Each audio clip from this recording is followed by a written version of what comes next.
gonna try my best with this because this is so awkward for me to record like this. Anyway, I have to look here. Anyway, this I am gonna try my best to stay on task with this video, and I may have a little surprise at the end, so please stick around. If you have not seen the movie Us, I highly strongly recommend you don't even waste your time. I know that everybody's like, oh my god, this movie, oh my god, I cried, oh my god, but there's a reason why people are having such a strong emotional reaction to this movie, and I'm going to go into a few aspects of why. Let me just start with the fact of I wasn't even going to. I had no idea what this movie was, what it was about. But I kept seeing on my Facebook feed, "Oh, American Son, American Son," and I'm just like, okay, what? I mean, like repeatedly. It's the same reason why I had watched Dave Chappelle's last special, and I did a synopsis on that too, because it's like people were so triggered. I'm just like, I need to know why, right? Like I'm always asking why are people so triggered? What's going on that people are so triggered, right? So initially it was my curiosity. Okay, so I was curious, and I looked it up, Googled it, and read the synopsis. And I was like, okay. I'm not really interested, right? I know what trope this is. I know what this is. But something in me was like, do a review. Watch it so that you can do a review, so that, you know. So it's important to note that the space that I'm now in presently is so extremely different from where I used to be regarding Black politics, and even using the term Black or African American. It just, my whole entire perspective on race relations, period, has transcended into something I still yet have accurate words to describe, if that makes sense. So I might struggle a bit with this topic and getting into what I want to get into, so just bear with me.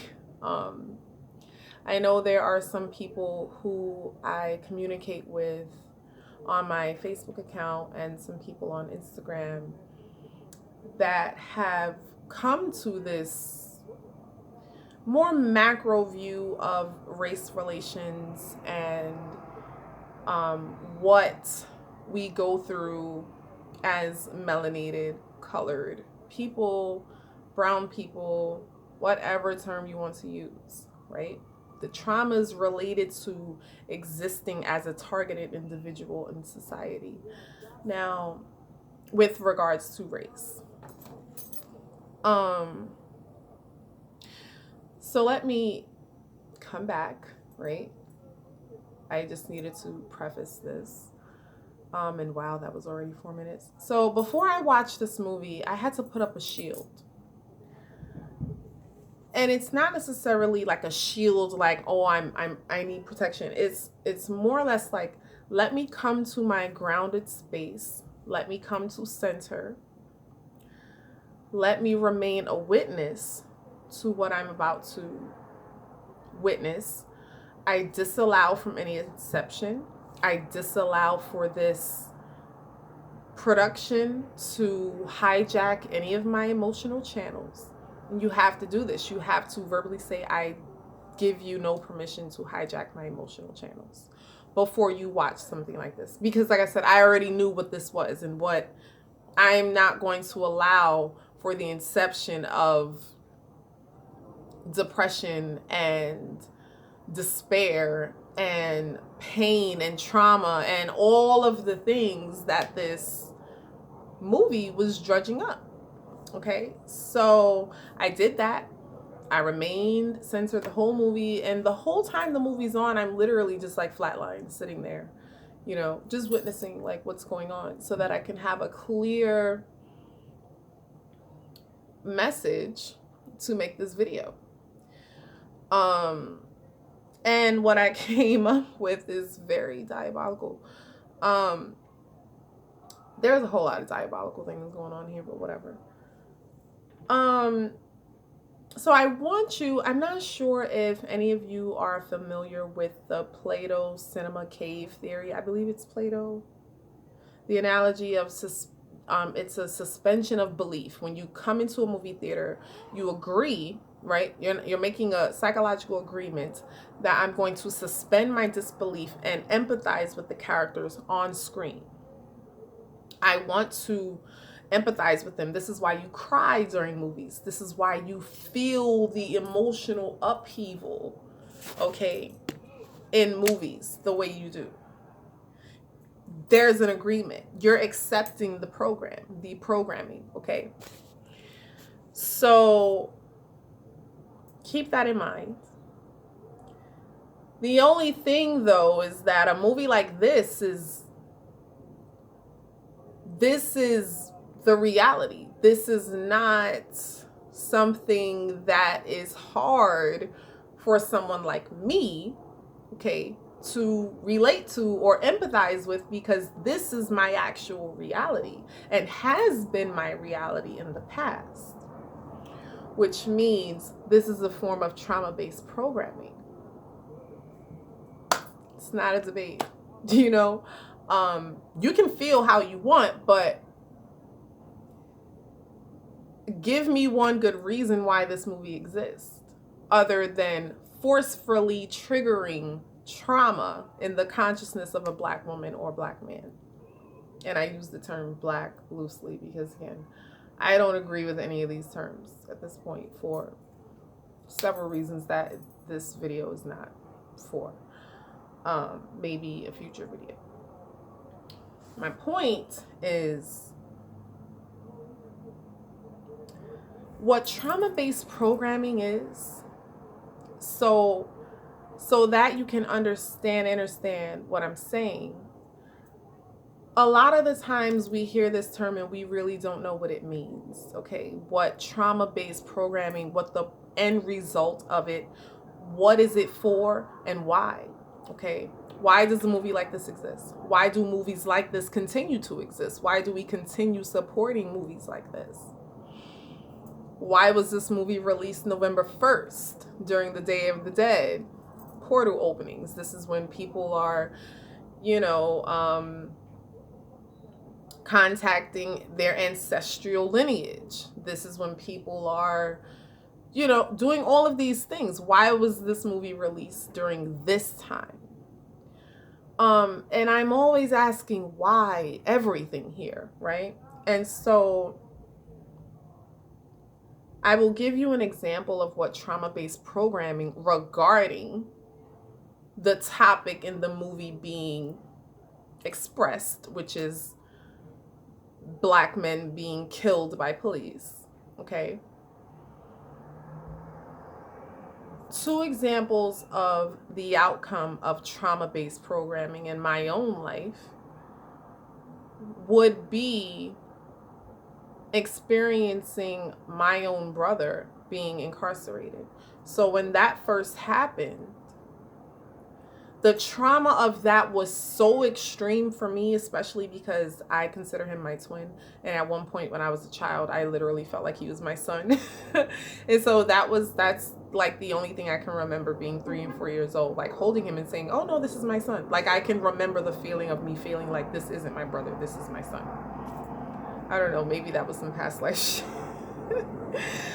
But my whole point is, me and my brother is really close. So the emotional traumatic, the trauma of that, and feeling like a part of me literally was removed, and dealing with that trauma, what happened because of that was me needing to take psychiatric medication, which is another portal of consciousness hijacking.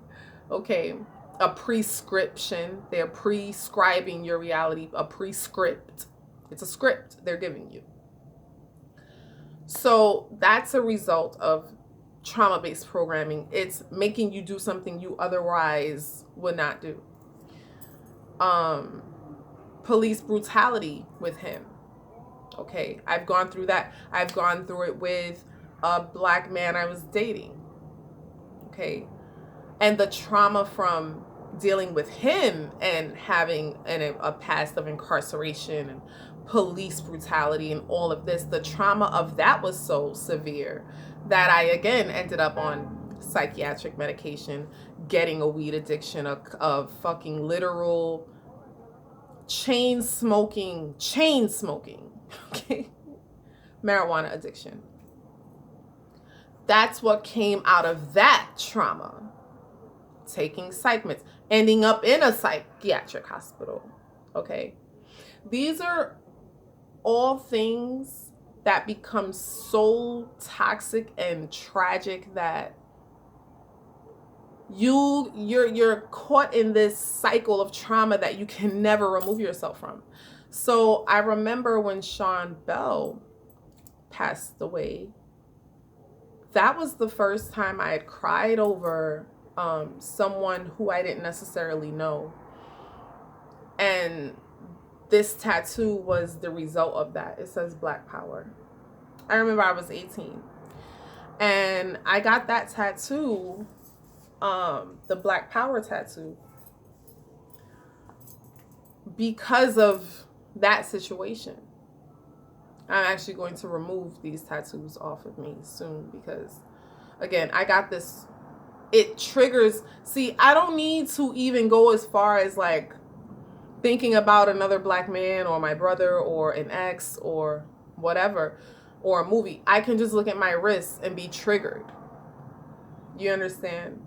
Back to that situation when I literally cried my eyes out over Sean Bell's death. So it's like, do I want to live my life in a constant state of trauma? Like every day, 24/7? I remember that's when I got into the whole, like I said, the Black Power movement, doing my black studies and research and going to rallies and marches. And I was like the poster girl for the black conscious, what they would call black conscious community. Poster girl. Hate white people, like all of that, like all of it. I was an extremist. Like, that's the thing with my personality. I used to really be an extremist. When I would do anything, I would do it to the max. Okay? So I don't need anybody even coming on here trying to talk to me about Black history or this whole system and how it operates. I went through it thoroughly. I dated someone who was incarcerated for 20 years wrongfully. And when he came out, yes, he had stories. So I got to see firsthand how recidivism works. I hope I'm saying that right. Recidivism. How a person, gets out and goes back. The trauma from that one relationship was enough for one lifetime. And this is part of why, y'all, I'm saying all of this and giving all this story and background is for a reason. Because I really want to get into why movies like this is not necessary for you to watch. So I saw firsthand. I'm now 35 years old. And when people ask me why I'm single, it's like, if they could even understand or witness, because I've yet to fully even disclose all of this trauma that I went through from that relationship, the level of traumatization from that last relationship. Some women don't come back at all, okay, from that level of trauma. I'm grateful that I somehow gained the wherewithal somehow to break my addictions, the smoking and the drinking and the depression medications and the relying on a psychiatric system that's doomed, relying on other people, like all of this, I was able to heal, get rid of, break, use whatever term you want to use. But it's like, I'm recording a video, but it's like the level of trauma that I had to go through and recover myself from required me to be alone. And I feel like this is part of why this is sort of like that little niche area where it's like, why are so many Black women single and unmarried? Well, first of all, we're dealing with an unprecedented amount of traumatic experiences. And we're being traumatized daily, okay? If it's not the news, it's movies. It's in your community. You don't gotta look far to see these stories. So when I look at a movie that is produced to knock you off your center, right? This is so you can be incepted. So even if you're a woman that never experienced any of the aforementioned that I just experienced, you're going to be knocked off center because you know someone or, you know, whatever have you. You're being brought back to that space of trauma. So now, you know, during this window of time where you're supposed to be getting wisdom or downloads, if this is what you believe, right?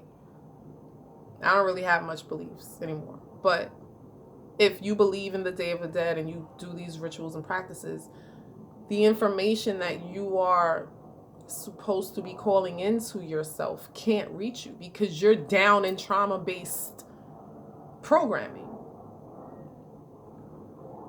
This is why news exists. The ratings are down, so they got to use movies. There's a reason why the kid in the movie was faceless. It's so your imagination can just insert said Black man, whoever, insert whatever soul or spirit, you know, whatever Black man has been murdered. We can go on Google and find, I mean, do I really need to go into how many stories, okay, of Black men being killed by police? Do we really? Insert whoever you want to this storyline of this movie. So he's faceless in the movie purposefully. Okay. In the movie, the father is basically denouncing creativity or him expressing any kind of level of creativity.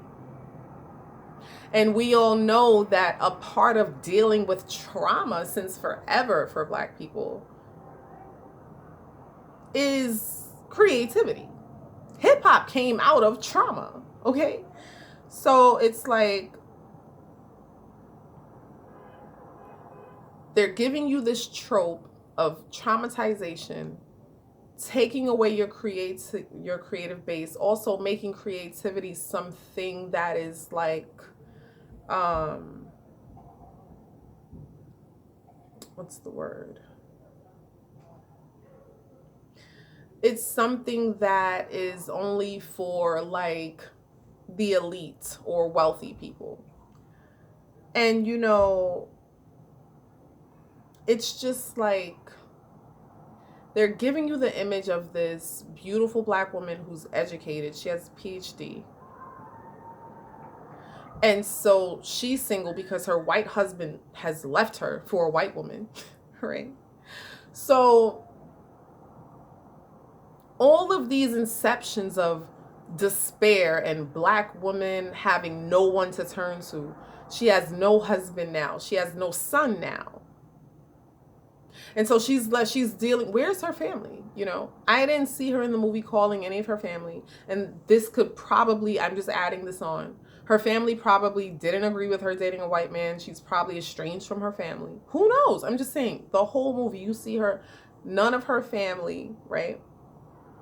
You see her contacting no one. It's like, I feel like that's a whole other underlying thing that I was picking up that a lot of people might not think about, but this is a subconscious. They want to give you the illusion that you are in despair. You are going to be alone. She was repeatedly traumatized through the whole film. You understand? And it's like, she's totally abandoned. So your beauty, your education, the fact that you married a white man and got your son into the best schools and you did all of this, you worked, you bust your ass your whole life, it's still not enough. You're going to deal with this trauma. We're going to kill your son. You're going to have nobody. Okay? Don't even ever think there's a glimmer of hope for you to have. Are you guys seeing where I'm going with this? Like, don't even have a glimmer of hope that you will ever have shit. Okay? Even if you somehow make it up out of your ghetto and find you a man that's whatever, like better. Because they want you to think like, you know, getting you a white man is better. And this is not at all me coming at interracial couple relationships. I don't give a damn what no grown person does. If y'all know anything about me, y'all know I don't care what nobody's doing in their life. That's them. That's their life. I'm just bringing this up as this is the trope that the movie is presenting to us. Okay? They want black women to leave this movie with a sense, the inception is depression and utter despair. Absolute soul-crushing despair. This is, I didn't cry. I wasn't incepted. I didn't allow this movie to emotionally hijack me. I didn't do any of this. You know why? Because I stayed centered. But this only has come from, like I said, years of inner work of not allowing this world to emotionally traumatize me every day of my life. Okay? This only came through being traumatized every day of my life for years before I reached this space. So this didn't come from me meditating and being in bliss. Okay?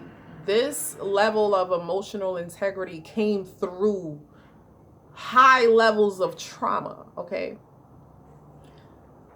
So this is how I'm able to watch a movie like that and not get triggered, even despite my background. There was a black cop who shot her son. This is another trope. So we are going to do all of this to you, take your son away, kill your son, and we're going to make the cop black. More trauma. So like, we want you to feel stupid because you assume the cop was white. So now we want to make you feel dumb. We want to keep traumatizing you this whole movie. Okay? And I'm not laughing because it's funny. It's just, it's funny how like I can see all of this, right? And it just brings into question like, why? Who wants us traumatized during this time? Who wanted us traumatized during a time where a lot of people hold rituals and ceremonies to contact dead loved ones? Who wanted us traumatized during this time? Is the question. Okay.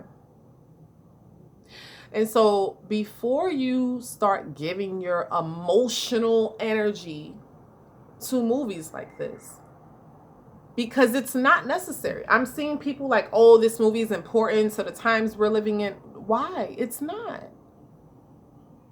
Being repeatedly traumatized is important to your narrative. Can we get a chance to heal? I'm going to link a poem in my description box because I feel like, you know, instead of giving your energies and emotions and crying, people are crying. So you can't tell me, okay, that this is what made me watch it. I'm like, I'm seeing men all up and down my timeline talking about, y'all, I don't even cry and I cry. And I'm just like, okay, let me see what the hell is, what are they doing to us now? If anybody can give me a good reason why this movie is important after everything I just said, please. I'm always open. Okay. I'm always open to listening. I just feel like we don't need a movie because this has happened enough in life. We're still traumatized off the shit going on in real life.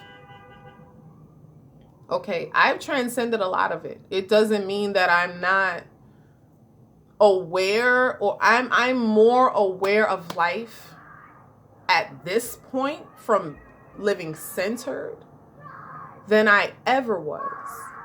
So you can't even come at me like, oh, so you're living in a deluded. No, I'm really not. I'm a fully sober person. I live every day a sober life. Okay. I'm awake. I see it all. Okay. Nothing is muted here. Okay. It's that I've come to the center of things. I've expanded my concept of the reality.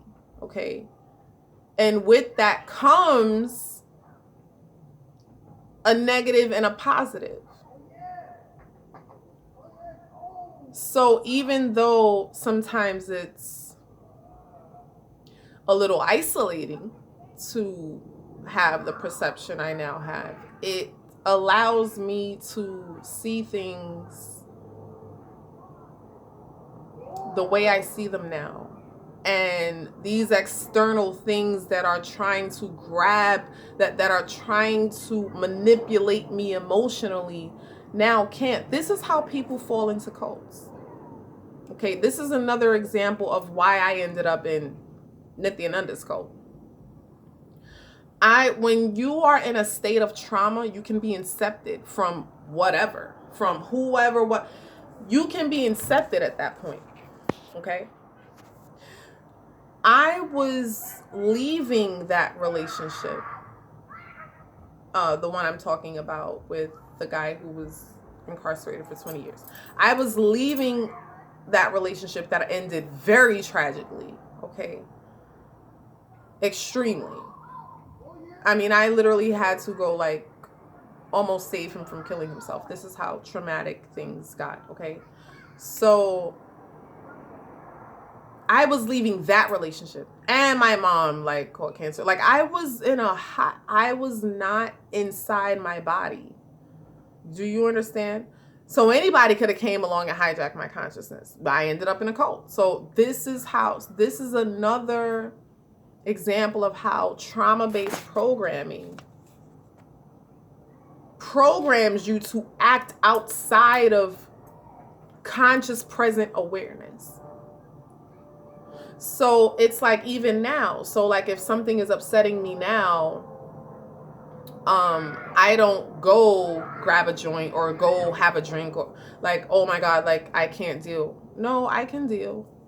Do you know what I mean? And I do. If I'm having a drink now, it's once in a blue moon, and it's because I'm out having a good time. I'm in a good mood. I'm with friends. And I'm not getting drunk either. See, all these things are allowing for infiltration when you're not in a state of present awareness. So now it's like I can see the things that are trying to hijack me. It's like I literally see them. I'll give you another example. Someone was showing me a clip from, I think it was Housewives show or something, reality housewife show or something, like Basketball Wives. And this girl threw like a drink of water at a girl's face.